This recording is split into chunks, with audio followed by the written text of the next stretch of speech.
नमस्कार, India news पर आपका स्वागत है। मैं हूं अनिल ठाकुर। राधा स्वामी सत्संग ब्यास के भोटा अस्पताल के लिए सुखविंदर सिंह सुक्खू के नेतृत्व वाली कांग्रेस सरकार लैंड सीलिंग एक्ट में बदलाव करने जा रही है। गुरुवार को शिमला में कैबिनेट मीटिंग में इस बदलाव के लिए एक सैद्धांतिक मंजूरी दी गई। सीएम सुक्खू ने इस बारे में पहले ही विधानसभा के विंटर सेशन के पहले दिन बिल लाने का ऐलान किया। गुरुवार की कैबिनेट बैठक में लैंड सीलिंग एक्ट से जुड़ा एजेंडा लाया गया। इस पर कैबिनेट में चर्चा हुई।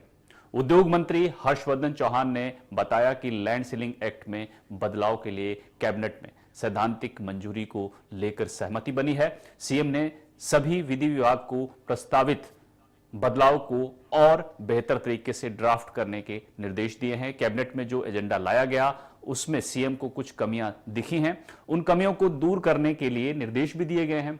उसके बाद एजेंडा फिर से कैबिनेट में लाया जाएगा। कैबिनेट ने सीएम को इस बारे में फैसला लेने के लिए अधिकृत किया है। कैबिनेट ने सीएम को भोटा हॉस्पिटल की जमीन को ट्रांसफर करने से जुड़े मामले में एजेंडे को अप्रूव करने के लिए अधिकृत किया है।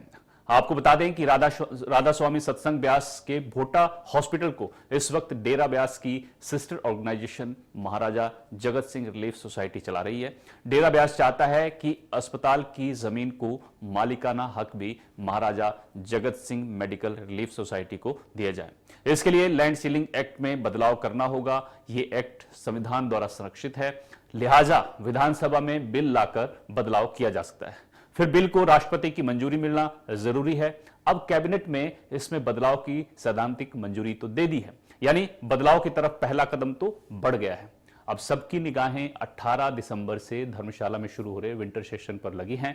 पहले दिन बिल लाने का सरकार ने वादा किया है। सरकार के इसी वादे के बाद डेरा व्यास ने भोटा हॉस्पिटल को 1 दिसंबर से बंद करने के फैसले को वापस लिया था। बिल आएगा, ड्राफ्ट में क्या होगा, इसमें क्या क्या बिंदु रहेंगे, उसमें विस्तार से पता चल पाएगा। लेकिन सरकार के लिए यह अध्यादेश लाना कितना बड़ा चुनौतीपूर्ण है और इस संशोधन के बाद क्या बाकी जो संस्थाएं या फिर दूसरे लोग हैं, क्या वो सरकार पर दबाव नहीं डालेंगे?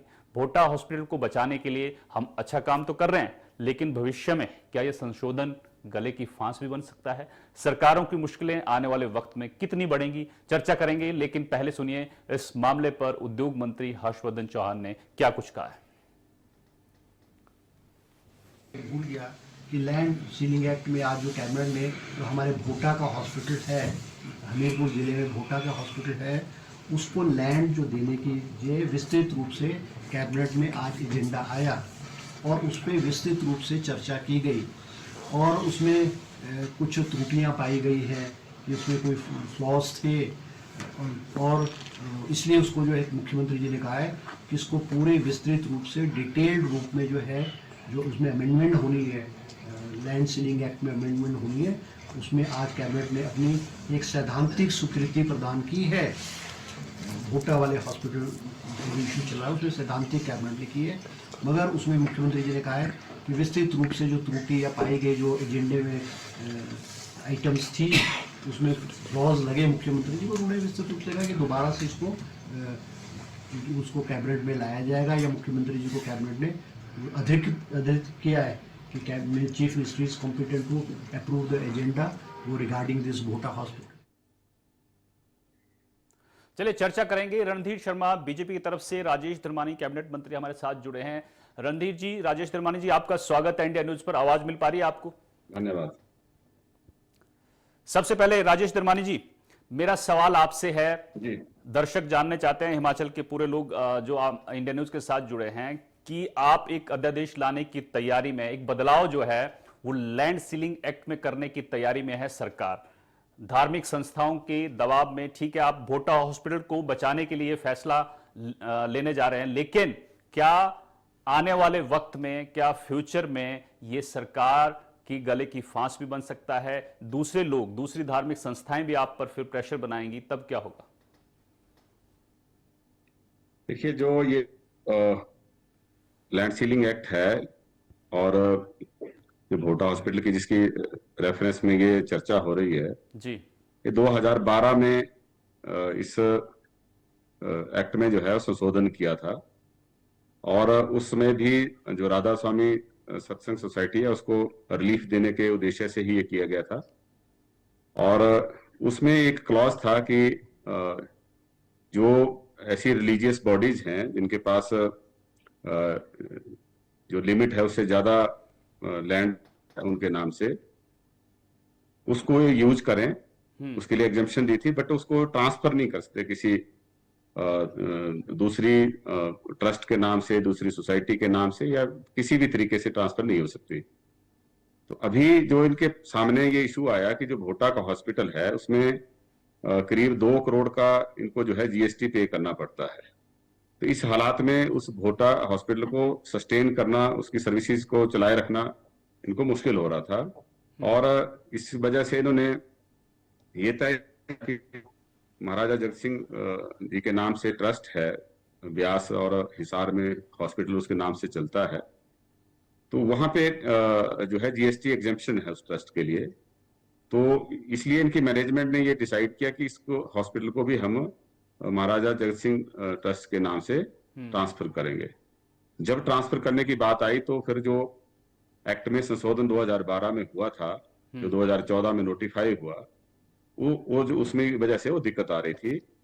तो अब उनके पास 2 थे, या तो हमें हॉस्पिटल बंद कर देंगे या फिर इसको ट्रांसफर किया जाए। हॉस्पिटल बंद किसी भी सूरत में नहीं होना चाहिए, क्योंकि बहुत अच्छी सेवाएं जो हैं इस हॉस्पिटल से 25 किलोमीटर के रेडियस में हमीरपुर और बिलासपुर डिस्ट्रिक्ट में मिल रही हैं, और बहुत अच्छी सेवा जो है लोगों को करते हैं। यहाँ तक कि अटेंडेंट की भी जरूरत नहीं होती। कई बार कुछ लोग जो असहाय लोग हैं वो बिना अटेंडेंट के भी वहां चले जाते हैं, तो उनकी भी उतनी ही देखभाल होती है जितनी की अन्य किसी पेशेंट की होती है। तो बहुत अच्छी सेवाएं दे रहे हैं। तो ध्यान में रखते हुए ये इनके पदाधिकारी जो हैं, इन्होंने मुख्यमंत्री से भी भेंट की, मेरे से भी बात करी, बाकी जो हमारे पब्लिक रिप्रेजेंटेटिव्स हैं उनसे भी बात करी। तो सब तरफ से जब ये अनुरोध आया कि इसमें संशोधन होना चाहिए और इसको हमें अलाउ करना चाहिए, तब उसी मंशा से जो है ये बिल जो है ड्राफ्ट बिल था उसको कल कैबिनेट से जो है मंजूरी दी गई, सैद्धांतिक मंजूरी दी गई। उसमें जैसा हर्षवर्धन जी चौहान जी ने कहा कि उसमें कुछ त्रुटियां थी जिसको ठीक करने के लिए जो है कहा गया, और माननीय मुख्यमंत्री जी को जो है ऑथराइज किया कैबिनेट ने कि वो फिर फर्दर उसको अप्रूव करें। ठीक है, रणधीर जी भी जुड़े हमारे साथ। रणधीर जी, आप किस तरह देखते हैं जो एजेंडा सरकार कैबिनेट बैठक में लाई है लैंड सीलिंग एक्ट को, ये हिमाचल पर भविष्य में क्या असर करेगा? ठीक है, भोटा हॉस्पिटल को बचाना, उसको बंद ना हो, बहुत जरूरी था, क्योंकि जिस तरह से धर्मानी जी ने बताया कि बिलासपुर, हमीरपुर काफी लोग हैं, काफी बड़ा इलाका एरिया है जहां के लोग जो है फ्री में या बहुत कम पैसे में जो है वहां इलाज कराते हैं। लेकिन ये फ्यूचर में क्या ये खतरनाक भी हो सकता है हिमाचल के लिए? रणधीर जी। देखिए, ये अमेंडमेंट जो सरकार ला रही है, जब इसका ड्राफ्ट आएगा विस्तृत रूप से, तो तभी पता लग पाएगा कि सरकार क्या चाहती है।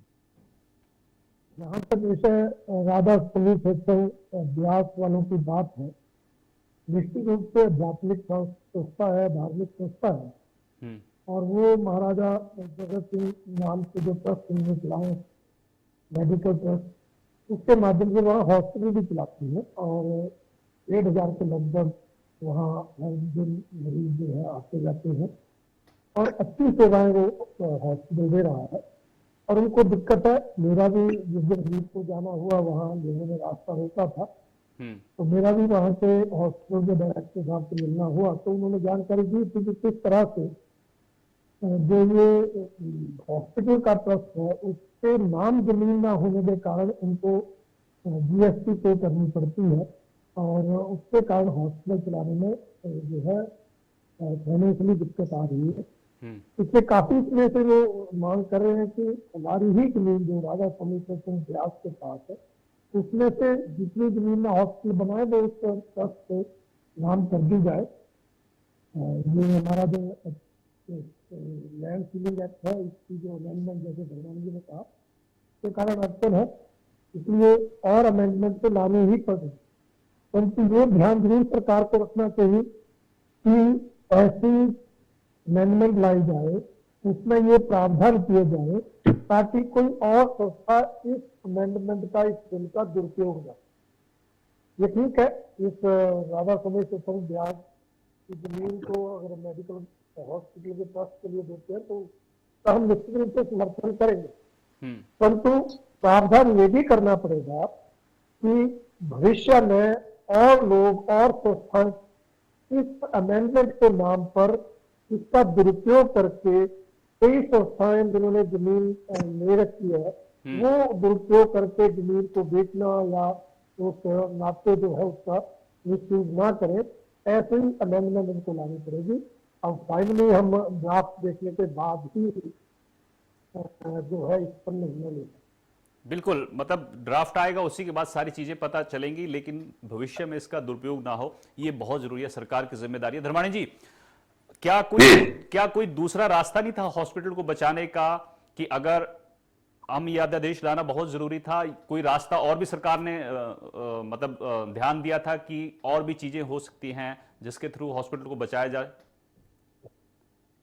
दूसरा विकल्प शायद उन्होंने एक्सप्लोर किया था जिसमें उनको कामयाबी नहीं मिली, जीएसटी एग्जेम्पशन की, क्योंकि वो तो भारत सरकार की जो हमारे जीएसटी काउंसिल है उसमें फाइनेंस मिनिस्टर हेड हैं और सभी स्टेट्स के फाइनेंस उसके मेंबर्स होते हैं, तो शायद वो लेंथी प्रोसेस होगा, इस वजह से उन्होंने उसकी बजाय इसको बेहतर समझा कि इस तरह से किया जाए, इसको महाराजा जगत सिंह मेमोरियल ट्रस्ट के नाम से ट्रांसफर कर दिया जाए।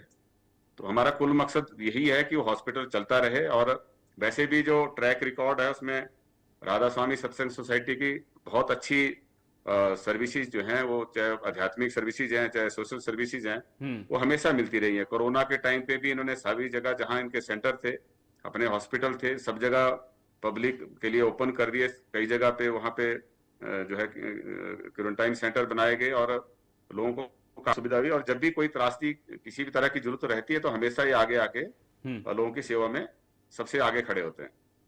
ठीक है, तो मुझे नहीं लगता कि इसका कोई ऐसा मिसयूज होगा। बाकी जो सेफ गार्ड धीर जी ने जैसे कहा, उसका निश्चित तौर पे ध्यान सरकार को रखा जाएगा। पहले भी ये सेफ गार्ड रखने की वजह से ही मतलब ये दिक्कत जो इनको आई, क्योंकि वो सेफ गार्ड रखना जरूरी था 2012 में जब अमेंडमेंट आई थी, और उसी वजह से वो ट्रांसफर नहीं हो पाई। तो इसी तरह के सेफ गार्ड जो है वो रखने पड़ेंगे ताकि हिमाचल के इंटरेस्ट भी हम सेव कर सकें, ताकि इस तरह के उसका कोई मिसयूज ना हो सके, और भविष्य जो अच्छी इस तरह के सर्विसेज देंगे उनको हम अलाउ करें, और जो उसके एवज में अगर कोई गलत मिसयूज करना चाहे उनके ऊपर हम चेक लगा सकें।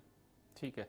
रणधीर जी, विपक्ष कितना अलर्ट है इस ड्राफ्ट को लेकर? देखिए, सरकार तैयारी तो कर रही है, लेकिन सरकार को रेवेन्यू भी जनरेट करना है। बीजेपी पालमपुर एग्रीकल्चर यूनिवर्सिटी का भी मुद्दा उठा रही है। ऐसा तो नहीं सरकार एक तीर से कई निशाने लगा दे, कुछ भविष्य में ऐसा ड्राफ्ट ले आए जिससे आप आरोप लगा रहे थे कि मित्रों को बांटने जा रही है सरकार जमीन, कुछ ऐसा तो नहीं विपक्ष को लग रहा है कहीं गड़बड़? देखिए, इस सब तो हमें लगता है कि विश्वास करना ही पड़ेगा, परंतु ड्राफ्ट देखने के बाद ही हम क्या पहले कई निर्णय सरकार ने ऐसे लिए हैं जिसमें निर्णय कुछ और होता है, मंशा कुछ और होती है, और वो मंशा जो है वो प्रदेश जनहित में नहीं है। तो इस मामले में मुझे लगता है सरकार ईमानदारी के साथ काम करेगी, और जो धर्मानी जी ने यहाँ कहा है कि सेफ गार्ड का ध्यान रखा जाएगा, उसकी मैं उम्मीद करता हूँ। परंतु अगर सरकार ने कोई ऐसी प्रावधान लाने की कोशिश की जिसके कारण वो अपने हितों को, अपने मित्रों को इस एवज में जो है लाभ देने की या उनको कोई फायदा पहुंचाने की कोशिश करेंगे, तो निश्चित रूप से विपक्ष जो है उन बातों का विरोध करेगा। जी बिल्कुल। धर्माणी जी, एक तो इंडिया न्यूज पर आप जो दर्शक जुड़े हैं उनसे एक वादा कर दीजिए कि ये जो अमेंडमेंट लाया जाएगा ये हिमाचल के हित में होगा और सरकार सेफ गार्ड लेकर चलेगी, क्योंकि आपने पहले भी देखा इससे पहले कि होम स्टे के नाम पर किस तरह से हिमाचल में जो है वो धड़ाधड़ बाहर के लोगों ने वहां पर होम स्टे खोले, और आज सरकार अब उनको बंद करने की तैयारी कर रही है। तो आप इंडिया न्यूज पर दर्शकों से एक तो वादा कर दीजिए कि सरकार जो भी करेगी वो सिर्फ और सिर्फ हिमाचल के हित के लिए करेगी, और फ्यूचर में इससे बाकी सरकारें जो है वो ना फंसे, किसी दूसरे व्यक्ति को इसका लाभ ना मिले, इस तरह का जो ड्राफ्ट जो है सरकार लाने जा रही है। क्योंकि आप कैबिनेट मंत्री हैं, मैं इसलिए आपसे ये वादा जो है जनता से करवाना चाहता हूं इंडिया न्यूज पर। निश्चित तौर पे जब हमने शपथ ली है तो उसी समय वायदा है किया हुआ कि हमारे लिए जो है जनहित सर्वोपरि है, हिमाचल के हितों के प्रति किसी भी तरीके से कोई समझौता नहीं होगा। और अभी तक 2 साल में जब से हमारी सरकार बनी है, एक भी ऐसा कोई निर्णय नहीं हुआ है जिसका, जैसे विपक्ष ने तो चलो कुछ ना कुछ उसमें बात उठानी है, जहां पे किसी को अनुचित लाभ दिलाने के लिए इस तरह की कोई प्रावधान हो, ना किए हैं, ना हमेशा आगे करेंगे। ये हम निश्चित तौर पे अपने दर्शकों को भी और अपने जो हिमाचल वासी हैं उनको भी जो है सुनिश्चित करना चाहते हैं। बाकी जो बिना वजह के, बिना तथ्यों के, बिना आधार के कोई बात कही जाए उसका तो कोई जवाब नहीं होता।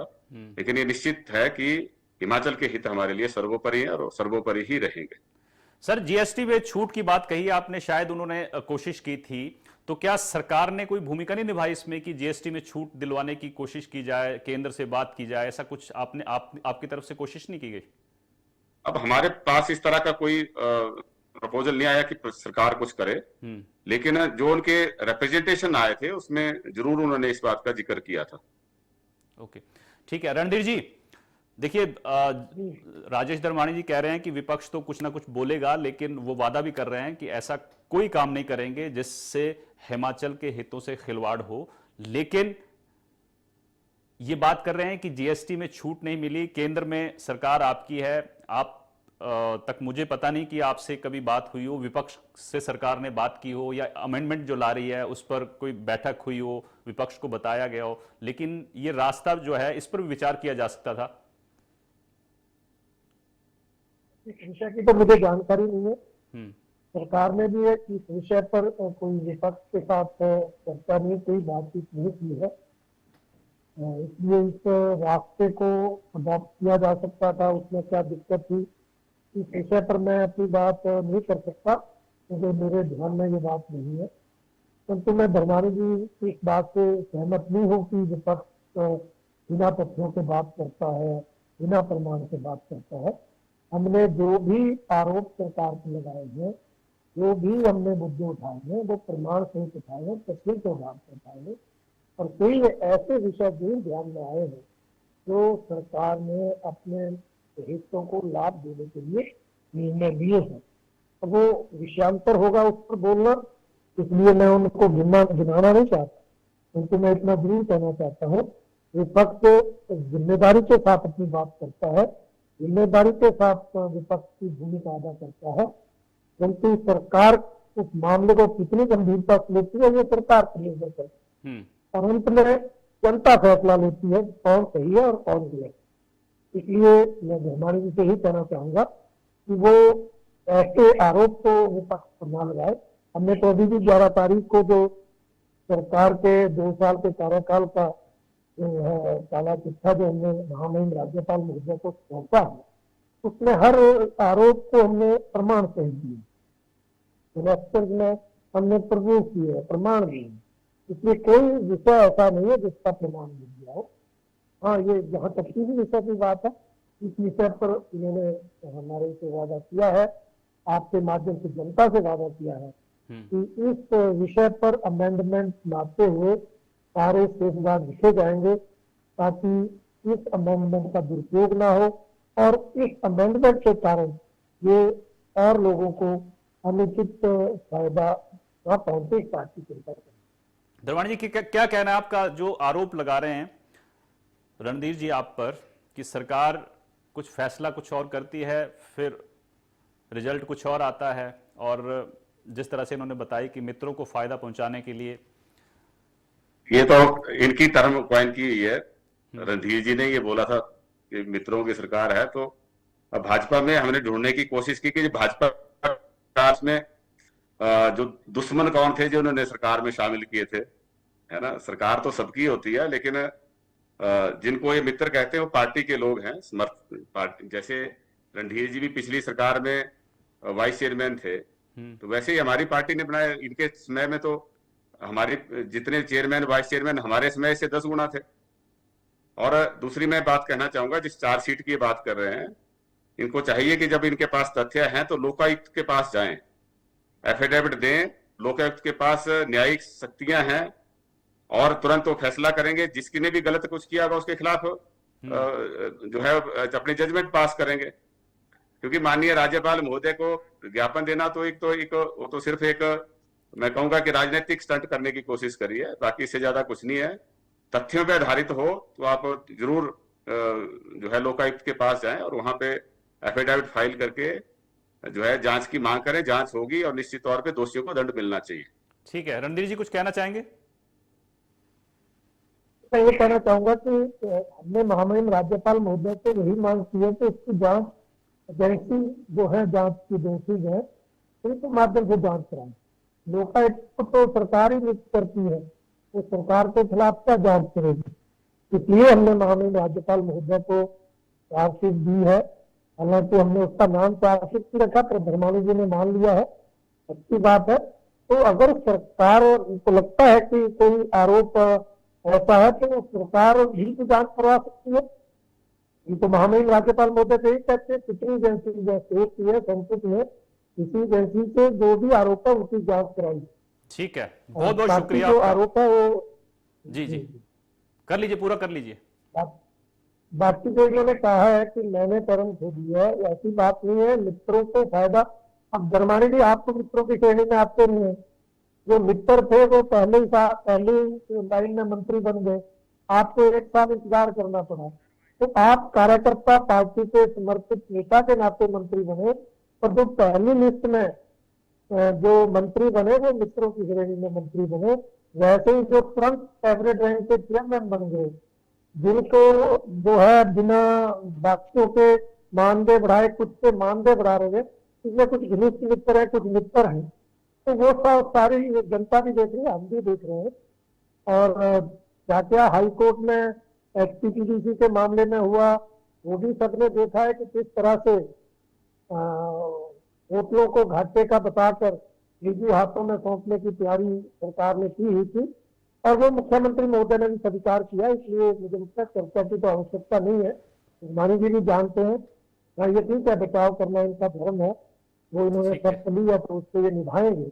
उनको जानते ये भी है कि ये सरकार मित्रों की सरकार है, मित्रों के लिए सरकार है, और मित्रों के लिए ही ये हर कुछ निछावर करती आई सरकार। ठीक है, बहुत बहुत शुक्रिया राजेश धर्मानी जी और रणधीर जी आपका वक्त निकालने के लिए। तो लैंड सीलिंग एक्ट को लेकर संशोधन की तैयारी तो है, लेकिन ड्राफ्ट आएगा, उसके बाद उसके अंदर क्या होगा वो देखने वाली बात होगी। लेकिन अभी सरकार को ये चाहिए कि अध्यादेश जो लाया जाए उसमें हिमाचल के हितों का ध्यान रखें। फिलहाल मेरे साथ इतना ही। आप देखते रहिए इंडिया न्यूज। नमस्कार।